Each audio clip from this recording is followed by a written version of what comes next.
Olá, tudo bem? Meu nome é Luiz Braga e esse é o AGL Convida. Você, guaçuano ou residente em Mogi Guaçu, conhece a história da nossa cidade? Sabe como foi o nascedouro dentro do contexto histórico do Brasil? É sobre este assunto que nós vamos conversar hoje, e para falar um pouco sobre todo esse contexto histórico, nós trouxemos aqui o professor Augusto César Bueno Legaspi, membro fundador da Academia Guaçuana de Letras. O professor Legaspi é professor de História e historiador. Ele escreveu o livro Mogi Guaçu, breve relato histórico. Daqui a pouco nós vamos saber mais sobre a história de Mogi Guaçu a partir das lentes do acadêmico Augusto César Bueno Legaspi. Roda a vinheta.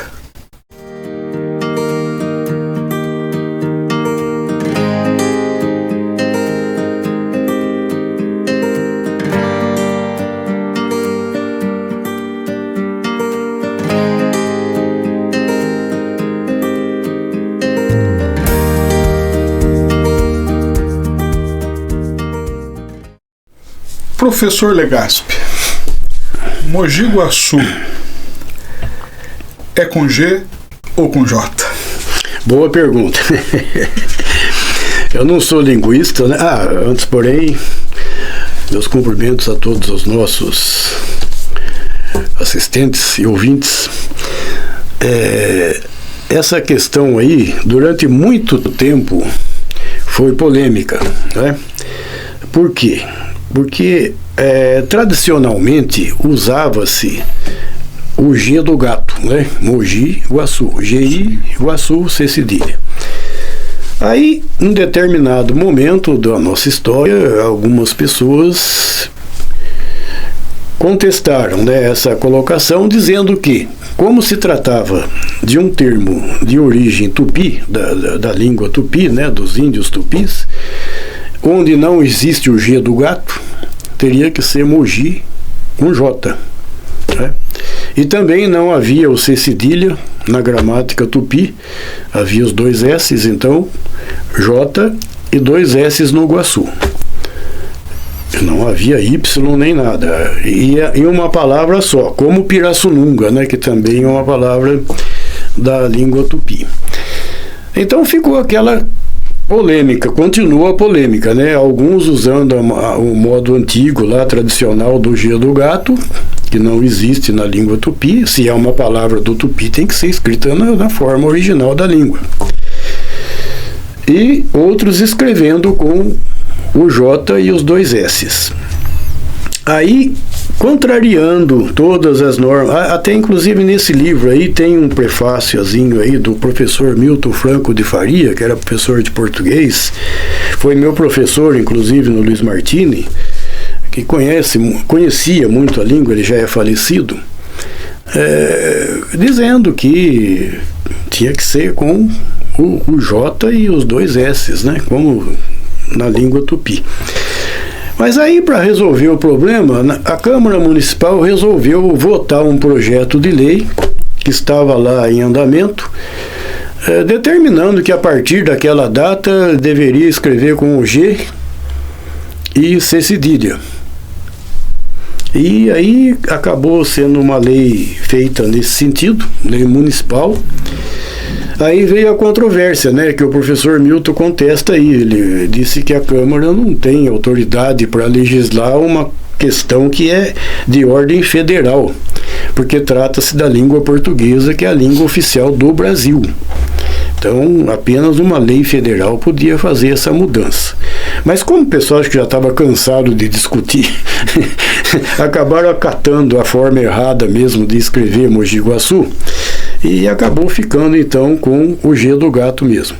Este livro aí, esta última edição, ainda está com J, porque na época ainda não havia essa lei nova da Câmara determinando que fosse com G, né?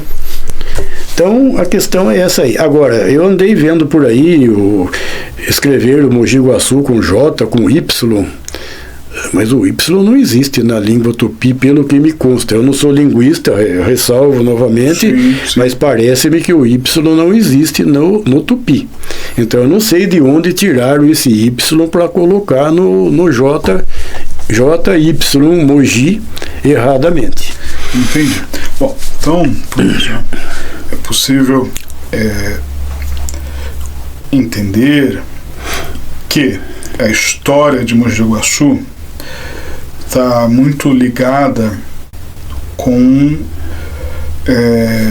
a história dos povos originários. Isso. Os tupis. Por isso que Mogi Guaçu que quer dizer Rio Grande das Cobras, certo? Sim. E como a nossa cidade tem que ver com os povos originários e rio, é verdade que então não era nem povoado ainda. A nossa cidade foi um lugar de passagem dos bandeirantes? Sim. Inicialmente, o roteiro dos bandeirantes passava pela Cachoeira de Cima, onde tem aqueles restaurantes. Por que passava por ali? O caminho que havia, né, que eles seguiam, ele fazia aquela passagem por lá e seguia na direção de Casabranca, passando por Franca, não... Esse roteiro da Anhanguera, que erradamente colocaram a Anhanguera, não era por lá que os bandeirantes passavam, não. Deram o nome de Anhanguera para homenagear os bandeirantes, né? Mas a rota deles era por Mogi Guaçu. Era São Paulo, Jundiaí com U e Y no final. Olha só. Nossa Senhora do Desterro do Jundiaí, que era o nome antigo da cidade.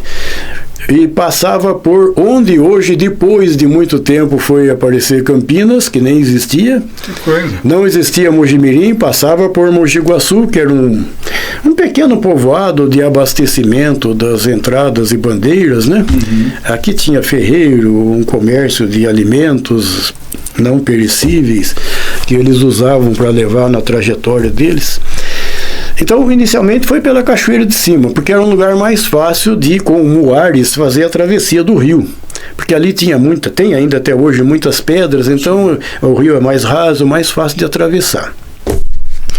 Mas aí, quando o governo federal resolveu fazer, não era nem federal ainda, né? Não havia federação ainda, o Brasil ainda era colônia. Ele fez uma estrada, mas não era uma estrada asfaltada, era um caminho, né, que pelo menos eu não precisava mais ficar cortando o mato, né? Era um caminho que tinha para ir até a região de Goiás, lá onde estava o ouro, né? Que os bandeirantes iam em busca do ouro, né? Então, o que aconteceu? Aquele caminho da cachoeira foi abandonado. E aquela pequena povoação que tinha lá, que o antigo Mogi Guaçu, o pessoal acabou descendo rio abaixo, né, 6 quilômetros, 5, 6 quilômetros mais ou menos, e se estabelecendo aqui onde hoje é o centro de Mogi Guaçu, onde eles fizeram a igreja, que por sinal tem quase 300 anos, né?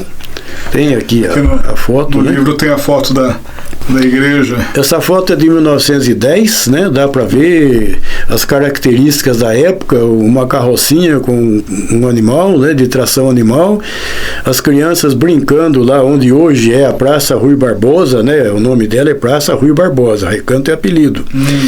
E ali no meio da Praça Rui Barbosa já havia um chafariz, que era o único fornecimento de água, sim, que a cidade podia contar, né?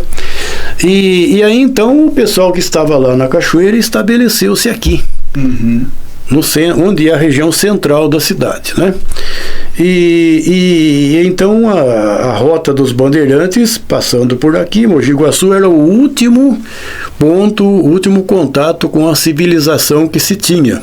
Que coisa. Porque depois daqui, só lá na região de Goiás do Ouro, lá onde tinha lá o pessoal que fazia lavra de ouro, aquela coisa toda, né?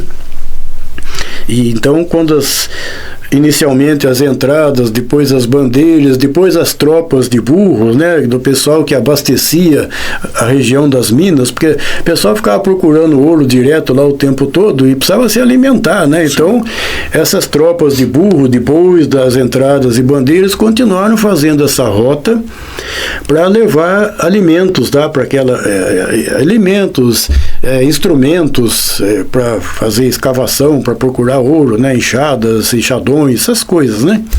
Levavam para lá porque era o único meio que tinha de comunicação de São Paulo com Campinas, nem existia ainda, com aquela região do ouro. E um detalhe interessante, um antigo ancestral da minha família, no tempo ainda do Brasil Colônia, né, ele foi designado para, aqui em Mogi Guaçu, ser o guarda-mor. E através dele que se originou a família da minha mãe aí, né, os descendentes que estão aqui até hoje. E ele veio para cá fazer o quê? Fazer a fiscalização da cobrança do quinto do ouro que era do governo de Portugal, do rei de Portugal. Sim. Então, cada vez que vinha o pessoal das tropas de burros, eles levavam alimentos lá para Goiás e depois traziam o ouro, né? E esse ouro, ao passar aqui por Mogi Guaçu, ele era submetido a essa fiscalização para tirar o quinto do ouro, né, que era o imposto do rei de Portugal, para que fosse então feita o pagamento dessa quantia estipulada de imposto. E havia um detalhe interessante, né? Você já ouviu falar do Santo do Paúco? O que era o Santo do Paúco? Já havia um pessoal danado naquela época, né? Então, para evitar pagar imposto sobre todo o ouro que eles estavam trazendo, alguns indivíduos menos escrupulosos, eles encomendavam para os santeiros lá de Goiás, que já existiam, fazer o santo mais oco. Olha só. E o santeiro perguntava, mas santo oco, por quê? Não, é que eu quero que seja mais leve. Tá? Aí eles colocavam o ouro dentro e vinha como se fosse uma imagem, né? Inocente de tudo, mas lá dentro estava escondidinho o ouro que tinha que ser submetido à cobrança do imposto. E aqui em Ouro Fino também tinha uma lavra menor, uma estradinha que passava por aqui também, essa antiga estrada de Itapira aí, né, que passava por aqui, e também passava pelo Guarda-Mor aqui para depois seguir para São Paulo. Entendi, legal. Gente boa, eu gostaria de aproveitar a oportunidade e dizer que o programa AGL Convida é uma produção da Academia Guaçuana de Letras, em parceria com o FBJ Home Studio, o Grupo Inspirados e o Projeto Anjos da Rua. Aproveito também para convidá-lo a se inscrever no nosso canal, se ainda não foi inscrito, curta esse vídeo e compartilhe, né? Porque é uma maneira de nós difundirmos a história de Mogi Guaçu. Bom, o professor Legaspi estava falando, né, um pouquinho de como que Mogi Guaçu nasceu, e nós pudemos perceber que Mogi Guaçu fazia parte de uma rota estratégica, né? Era uma estratégia para que os bandeirantes pudessem se dirigir, né, até as chamadas minas, né? Professor, é uma rota, né, necessária para que os bandeirantes tomassem um rumo. Isso tem que ver com a posição geográfica de Mogi Guaçu, porque nós também temos uma malha ferroviária antiga e grande, né, que atravessa Mogi Guaçu e vai até o Porto de Santos. Então, acho que não só historicamente, mas geograficamente, Mogi Guaçu é uma região importante que contribuiu não só para o crescimento econômico da cidade, né, posteriormente um povoado, depois talvez uma vila, depois uma cidade constituída, mas também para a economia do país. Porque, veja, Mogi Guaçu, durante um tempo, foi conhecido como uma cidade cerâmica. Então, eu gostaria que, a partir daí, o senhor comentasse um pouco, né, como que a cerâmica veio fazer parte da nossa história. Isso, interessante, boa pergunta. Considerando todo esse início aí, né, que você falou, primeiro a rota terrestre, né, rodoviária, digamos assim, dos bandeirantes, depois dos tropeiros, né? Sim. Quando acabaram as bandeiras, e bem mais tarde a ferrovia. Ferrovia foi em 1878 que passou por aqui. E nós estamos falando aqui de 1650, 1660, 1700. Sim, quase 300 anos. A nossa igreja lá de baixo com quase 300 anos, né? Uma das mais antigas do Brasil. E ainda ela está dentro dos padrões originais, porque as paredes externas resistentes de barrote, elas, com todo esse tempo de duração, né, de intempéries e de uso intensivo, elas estão lá sem nenhuma rachadura, sem nenhum problema. Apenas o telhado foi substituído, né, como tem que ser todo o telhado, porque as madeiras não duram tanto tempo assim. Mas a estrutura original dela permanece. Só que no meio havia também duas paredes lá que dividiam em dois corredores assim, depois no meio aí elas foram eliminadas para ficar maior a parte que as pessoas ficam, né? Mas com isso então nós temos aqui aquela fase importante do início das cerâmicas, né? O pessoal mais jovem talvez nem tenha conhecido as cerâmicas ou apenas conheceram os resíduos das cerâmicas, né?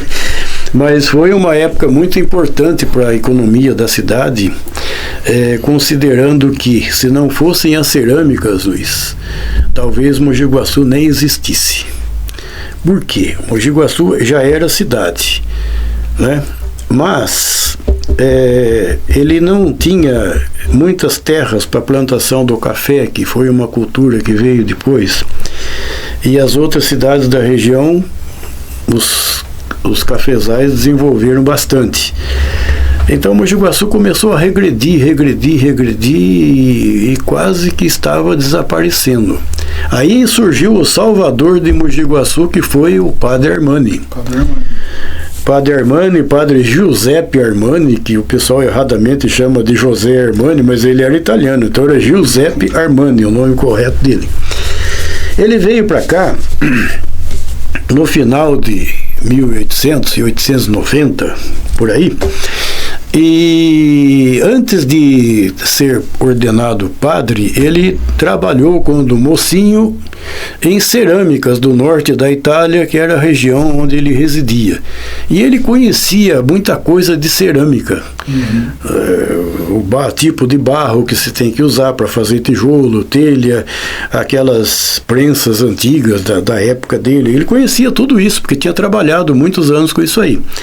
E quando ele veio para Mogi Guaçu, já como padre e tal, ele assumiu aí a igreja totalmente desarticulada, abandonada, ficou muito tempo sem ter um padre responsável aí, e inclusive com a população da cidade quase que totalmente analfabeta, salvo poucas exceções, né? Tanto é que ele trouxe duas professoras de fora para, na igreja mesmo, alfabetizar a população. Então ele foi praticamente um iniciador da educação em Mogi Guaçu. Daí o fato de terem dado o nome dele para a primeira escola que surgiu em Mogi Guaçu, que foi a Escola Estadual Padre Armani, né, que hoje tem o nome dele. Mas além disso, ele se preocupou também com uma coisa: a miséria do povo que morava aqui. Não tinha trabalho, não tinha como sobreviver. Eles viviam de pesca, que o rio, felizmente, era muito piscicoso na época, né? Mas era uma miséria muito grande, uma dificuldade enorme. E como ele, nas andanças pela cidade, ele acabou descobrindo restos das igaçabas, que eram aquelas urnas funerárias indígenas, né? Dos indígenas. E ele percebeu que aquelas igaçabas, elas eram feitas de uma argila muito boa, resistente, que poderia ser utilizada para se fazer telhas. Coisa. E tijolos também. Para ter uma ideia, Luiz, na época, as telhas aqui eram importadas da França. Você imagina o preço que chegava aqui. Então poucas casas tinham o privilégio de ter telhas francesas, essa mesma telha francesa que a gente conhece hoje. E ele viu ali uma possibilidade de melhorar a situação econômica de Mogi Guaçu. Então ele tentou, aqui perto erradamente deram o nome de Ponte Vermelha, mas o nome original dela é Ponte de Ferro. Ponte de Ferro. Esse que é o nome original dela. A vermelha depois de um certo tempo, mas o original é Ponte de Ferro. E a de baixo aqui, antiga, não a de concreto, aquela de ferro, era Ponte Rodoviária. Porque nessa de ferro passava o trem, e nessa rodoviária passavam os automóveis e ônibus e caminhões, né?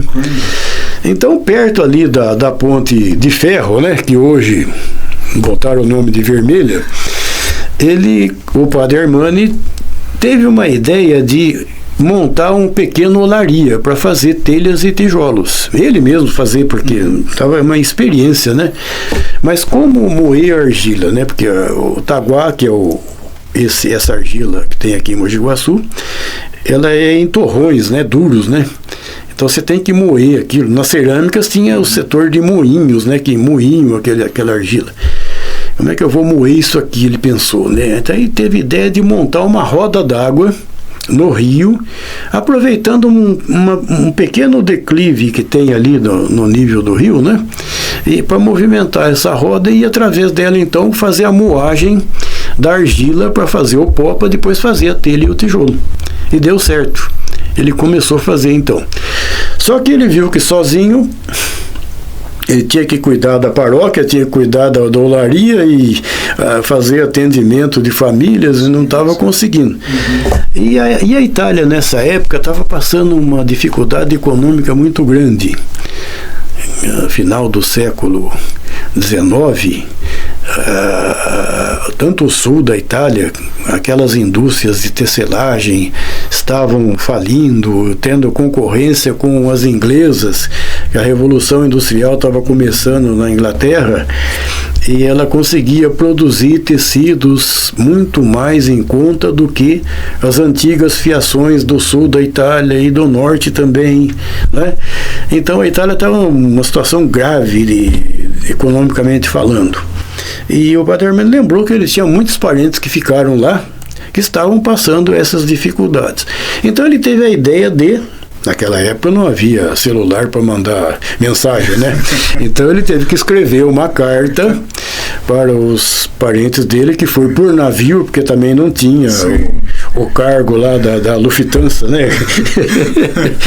E isso ia tudo por navio, levavam na caravelas, né? Talvez, né? Já devia ter talvez navio a óleo diesel, a vapor, né? Mas então demorava muito, mas chegou lá, eles se interessaram e vieram para cá então. Família Martini, a família Armani, porque o padre era Armani, né? Martini eram primos, né? Eram todos parentes. Então vieram essas duas famílias inicialmente, depois Brunelli, Chiarelli, enfim, os demais foram vindo, né? Se interessando em montar olarias, e esses olarias acabaram virando cerâmicas. E foi o que salvou Mogi Guaçu do debacle, né? porque impulsionou o desenvolvimento econômico daqui, propiciou empregos, arrecadação, enfim, foi a redenção de Mogi Guaçu. E o professor Legaspi escreveu esse livro que conta um pouquinho da história empresarial de Mogi Guaçu entre as décadas de 30 a 1960. Esse livro, professor, ele é um pouco produto dessa reorganização econômica de Mogi Guaçu? Sim. Esse livro, Luiz, ele foi idealizado assim pelo Rubinho de Carvalho, quando ele foi presidente da Associação Comercial e Industrial de Mogi Guaçu. Então ele me chamou lá e falou: eu gostaria de fazer um livro assim que abrangesse esse período, porque de 30 a 60, como nós estávamos conversando antes do estúdio aqui, foi o período em que explodiu o desenvolvimento de Mogi Guaçu, né? Então foi um período muito marcante, muito importante dentro da parte econômica de Mogi Guaçu. Então ele queria fazer um livro, até por sinal foi patrocinado pela Associação Comercial, que retratasse a biografia de todos os personagens do comércio e da indústria de Mogi Guaçu desse período aqui. Entendi. Então muita gente ficou assim meio chateado porque não apareceu, mas ou porque eles apareceram depois de 1960 ou antes de 1930. Então o período era esses 30 anos onde praticamente Mogi Guaçu explodiu em seu crescimento populacional, econômico, tudo, né? Sim. E foi justamente a fase das cerâmicas. Inicialmente com a cerâmica Martini, né, através do seu Luiz Martini, que foi o fundador. A cerâmica que hoje não existe mais, né? A antiga Chiarelli, que antes disso foi Brunelli, né? Mas que depois acabou sendo vendida para a Chiarelli. E assim, já houve também a cerâmica Armani ao lado da Martini. Enfim, essas cerâmicas todas, que outras depois surgiram, fizeram com que Mogi Guaçu fosse conhecida como capital cerâmica. A produção de cerâmicas de Mogi Guaçu, principalmente de manilhas e ladrilhos, né, ia para o Brasil inteiro, inclusive para o Nordeste. Só para você ter uma ideia, a cerâmica Martini, na década de 50, no final da década de 50, ela tinha uma frota de caminhões enormes. Eram chamadas de jamantas CMG, né? Jamantas da Martini. Eram os caminhões, e não eram ainda esses caminhões, essas carretas de hoje, mas eram caminhões enormes que transportavam manilhas fabricadas pela Martini, que eram aquelas manilhas grandes, de grosso calibre, que era utilizado para rede de esgoto. Por sinal, a cidade de São Paulo, a parte central de São Paulo ali, a maior parte da rede de esgoto lá de São Paulo, no centro, naquela região central, deve ter até hoje lá as manilhas da cerâmica Martini. Onde não foi substituído pelo PVC, se tem ainda manilha, deve estar lá ainda as manilhas da cerâmica Martini. Inclusive, professor, essas manilhas foram até para a construção de Brasília, né? Isso, Brasília também para o Nordeste, a região do Crato lá no Ceará, chegou a ter uma filial da cerâmica Mogi Guaçu e, se não me falha a memória, também da cerâmica Martini. A Mogi Guaçu é certeza, a Martini ainda estou em dúvida, assim, para lembrar. Mas, inclusive, o pessoal de Mogi Guaçu foi para lá para trabalhar nessas filiais da cerâmica Mogi Guaçu e da Martini. Muito interessante. E eram distribuídas no Brasil inteiro. Professor, o senhor é filho de um farmacêutico. Minha mãe conta, quando ela era criança, que o farmacêutico tinha o mesmo status que o médico. né? Que é onde o médico não podia chegar muitas vezes, o farmacêutico chegava. Então, pela lógica, ou o professor iria para a farmácia ou para a medicina. E eu gostaria de perguntar o porquê educação e o porquê história. É uma questão interessante, né? Eu acho que é mesmo a vocação, né, que você acaba tendo, né, independente da sua escolha. Ela se impõe, né? Sim. Então, meu pai tinha farmácia, né, aqui lá no centro, no lugar que eu te falei lá, né? E ele fez um curso de farmácia. Naquela época só havia na Universidade de São Paulo. Então ele fez o curso de farmácia lá na Universidade de São Paulo, e a turma dele formando foi de 7 só, porque não havia a procura que tem hoje, né? Uhum. E ele veio para Mogi Guaçu, se estabeleceu aqui, e como você bem definiu, naquela época não havia médico, não havia hospital, tinha Santa Casa, mas Santa Casa era um salão com alguns leitos para quem não tinha onde ir, ficava doente, então ficava lá. Mas não havia médico, não havia nada. Então na farmácia tinha que fazer tudo. Até dar pontos em ferimentos e em coisas assim que aconteciam no dia a dia, né? Tinha lá a salinha própria para fazer curativos, para dar ponto, para aplicar injeções na veia, no músculo, enfim, vacinas antirrábicas na barriga, aquela coisa toda, porque não tinha assistência médica em Mogi Guaçu. Tinha que fazer tudo. E eu, quando garoto, fiquei lá com ele, trabalhei com ele um bom tempo lá enquanto eu estudava, né? Estudava de manhã no Luiz Martini, ficava lá com ele à tarde e à noite, né?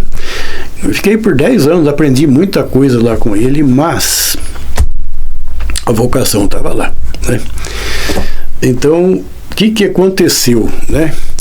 Nessa ocasião, no ano de 69, 68, 69. Naquela época não havia TG aqui em Mogi Guaçu. Então você era obrigado a fazer quartel fora daqui. Você era obrigado a fazer, não era escolha, não. Uhum. O Gaspar, né, o professor Gaspar, nosso presidente, ele acabou tendo que ir para Brasília. Né? E a experiência dele foi lá em Brasília. Eu tive sorte, acabei indo para Campinas, que não estava tão longe assim. Foi um transtorno, mas não foi tanto quanto o do professor Gaspar. Mas eu acabei tendo que ir para lá e fiquei lá um ano, né? Não tinha como viajar como hoje o pessoal viaja. A viagem, sim, era muito difícil, né? Muito dispendioso financeiramente. E ao mesmo tempo o meu irmão tinha ido fazer faculdade de educação física. Meu irmão também trabalhava com meu pai. Professor Pedro Legaspi. Isso, lá em São Carlos, aquela faculdade federal que tem lá. Sim. Ele foi fazer educação física lá e meu pai acabou ficando sozinho. A minha mãe trabalhava com ele, mas ela cansou também. Já fazia mais de quase 40 anos que eles estavam ali. Ele acabou ficando sozinho. Nem meu irmão podia ajudar, nem eu e nem a minha mãe. Aí ele, como já tinha tempo para aposentar, naquela época se aposentava com uma aposentadoria razoável, né? Ele achou melhor aposentar, então ele vendeu a farmácia e a farmácia acabou indo embora e eu estava lá ainda em Campinas, não podia fazer nada, né? Eu estava...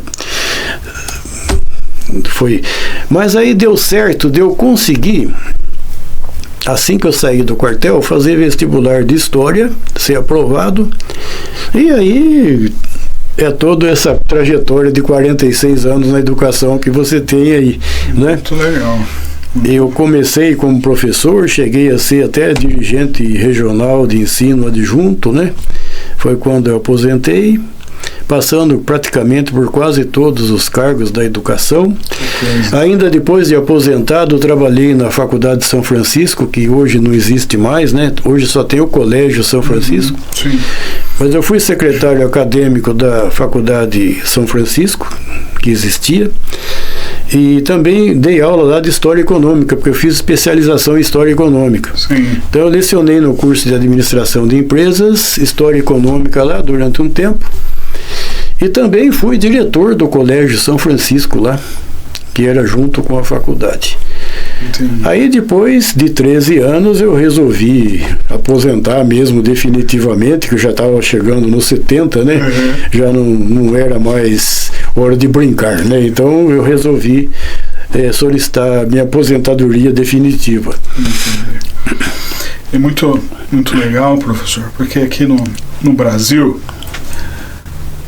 nós temos uma tradição em que as faculdades, as boas faculdades que ainda formam alunos, formam licenciados, professores, não necessariamente um bacharel, né? Então, hoje, não sei se na sua época foi assim, mas na minha época é o seguinte, era da seguinte forma.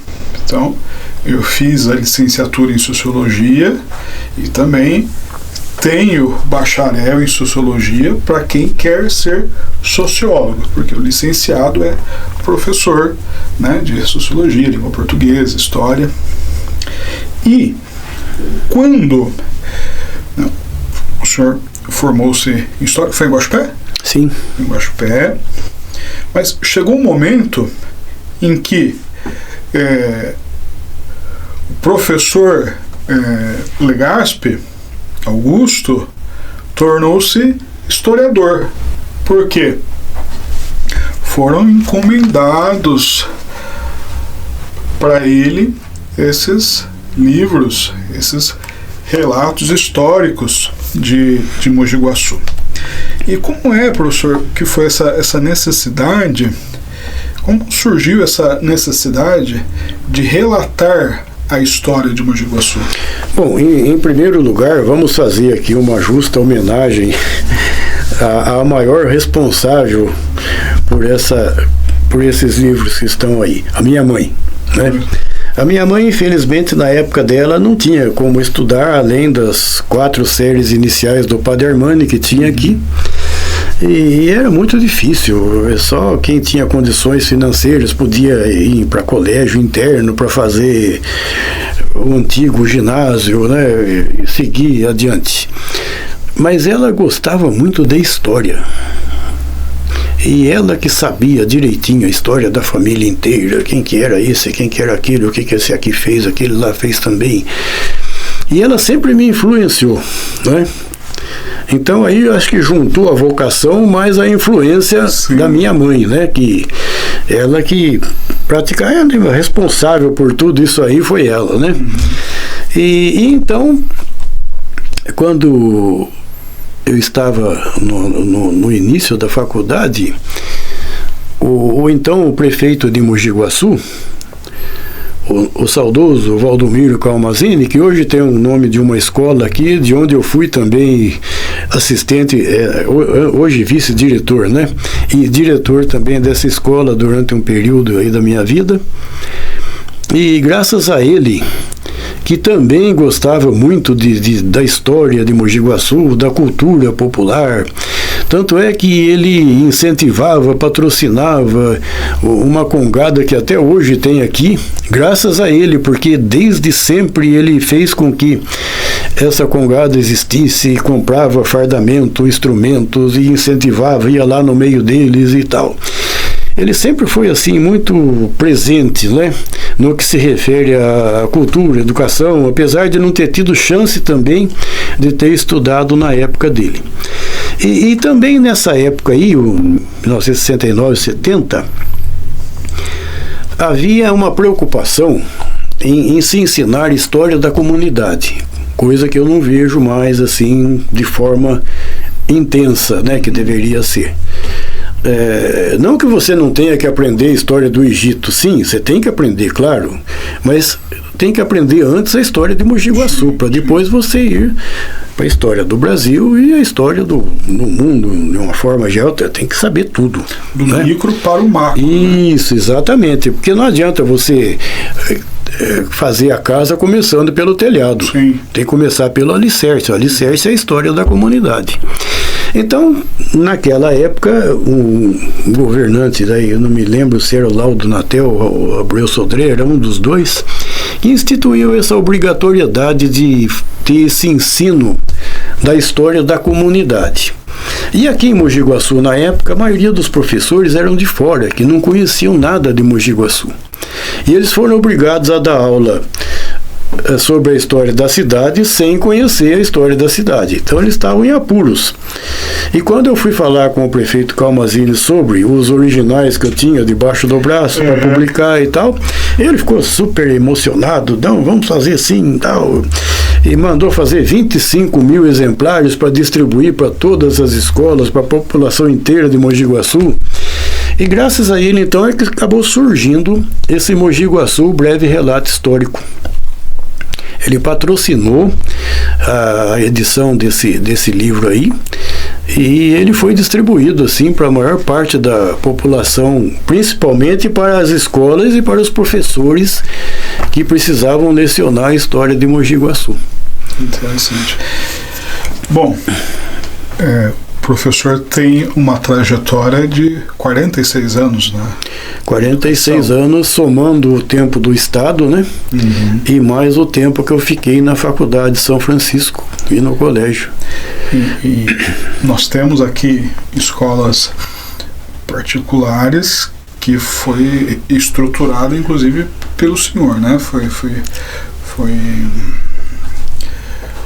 não sei se, mas foi organizada, né? O documento feito pelo professor Legaspi. Hoje, infelizmente, a nossa educação ela foi tomada pelos ditos gestores que não possuem experiência na educação. O professor Augusto César foi professor, foi diretor, foi supervisor, né? Começou na sala de aula até chegar a esses patamares maiores. E hoje, infelizmente, a gente não vê esse profissional de carreira, né? Tem uma disciplina, pelo menos na licenciatura que eu fiz, de gestão escolar.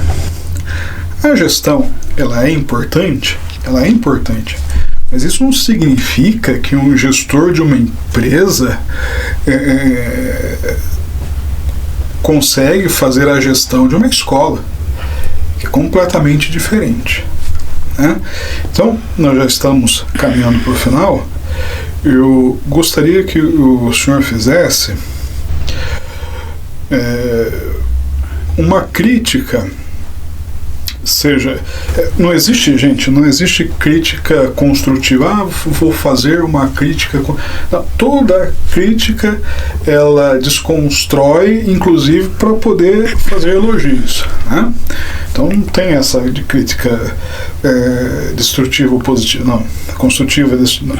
Toda crítica ela abala as estruturas, seja para exortar, para animar, ou seja para admoestar. Professor, como que está a educação hoje? Ô Luiz, a respeito do que você falou, parodiando lá o nosso querido professor Ariano Suassuna, lá do Nordeste, aquele tipão bem típico dele, né? É uma sumidade na educação, mas ele tinha uma frase bem lapidar. Ele dizia assim: cada macaco em seu galho. E com isso ele queria dizer tudo o que você falou aí, sim. Né? Então veja bem, a educação é educação. Empresa é empresa. Como você viu aí, eu trabalhei 46 anos em educação. Uhum. Se você der uma empresa para mim administrar, eu vou ter uma dificuldade tremenda, não vou conseguir fazer nada. Então, a educação tem que ser para educadores. Sim, sim. E a empresa para empresários, para pessoas que estão trabalhando ali na gestão da empresa. Misturar as duas coisas costuma não dar bom resultado, né? Como eu te falei, se você pegar uma transportadora e mandar eu administrar a transportadora, eu não vou saber como é que eu vou fazer o controle de caminhões, de abastecimento, de carga, de logística. Isso aí é com o pessoal da área. Uhum. Agora, se falar em educação, em escola, criança, disso eu entendo. Modéstia à parte. Sim. Criança e adolescente é comigo, eu conheço. E detalhe, Né? o professor Augusto não foi licenciado apenas em História, foi licenciado também em Pedagogia. Sim. Então entende dessa arte de Sim. ensinar, né? Sim, a administração escolar, que era o nome antigo da gestão das escolas, a gestão, a administração é a mesma coisa. Então, no curso de pedagogia, nós aprendemos como administrar ou fazer a gestão nos termos de hoje de uma escola. Então, essa história de você... Não vamos citar nomes porque não é o caso. Sim, sim. Né? Cada um sabe lá o que deve fazer ou o que não deve fazer. Né? Então, veja bem. Você tem a escola onde você prepara pessoas para a vida, para o mundo.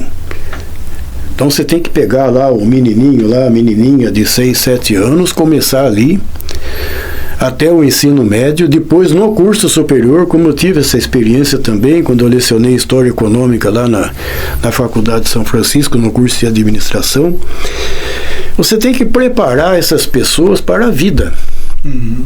Elas não são um produto que veio da matéria-prima e virou um copo, né? Ele já foi areia, já foi vidro e virou copo. Ele é um produto. Agora, o Luiz, por exemplo, o Luiz é um indivíduo que foi estruturado lá dentro da escola, primeiro em casa, claro, né? Com a educação familiar inicial necessária, que hoje parece que está falhando, né?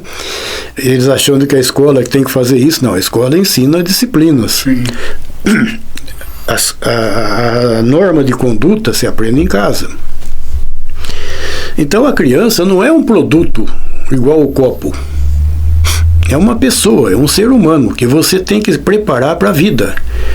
E você tem que desenvolver nele principalmente a consciência crítica. E quem faz isso é o professor. Uhum. Plataforma nenhuma faz isso, gravação nenhuma faz isso, vídeo nenhum faz isso. O vídeo pode ensinar você a consertar um pneu furado, né? Tudo bem, mas não vai preparar um cidadão para a vida.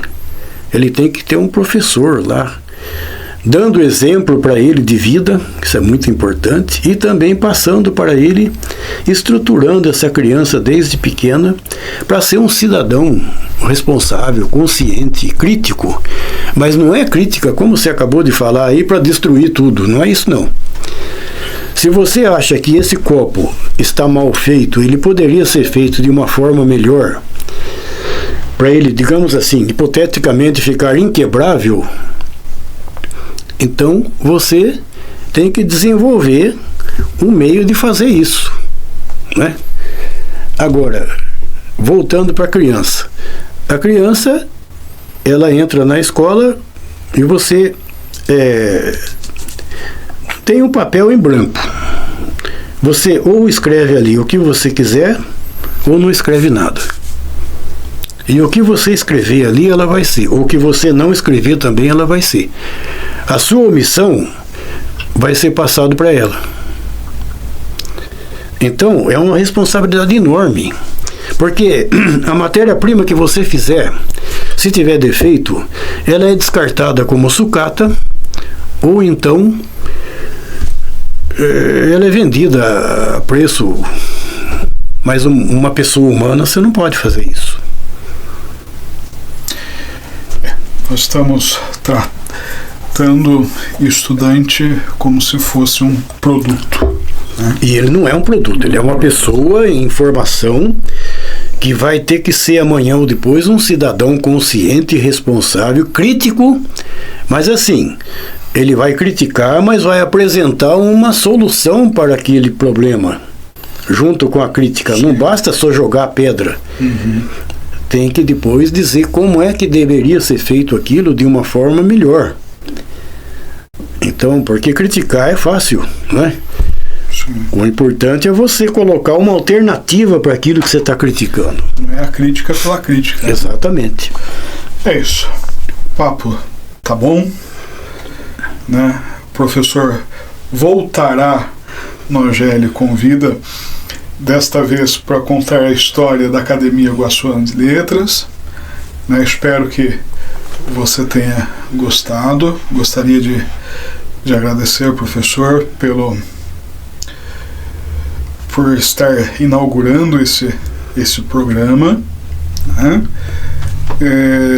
Se você não é inscrito no canal, se inscreva, curta e compartilhe. Lembrando que o AGL Convida é um programa produzido pela Academia Guaçuana de Letras, em parceria com FBJ Home Studio, Grupo Inspirados e Projeto Anjos da Rua. Professor, muito obrigado e até a próxima. Eu que agradeço a oportunidade e até uma outra ocasião.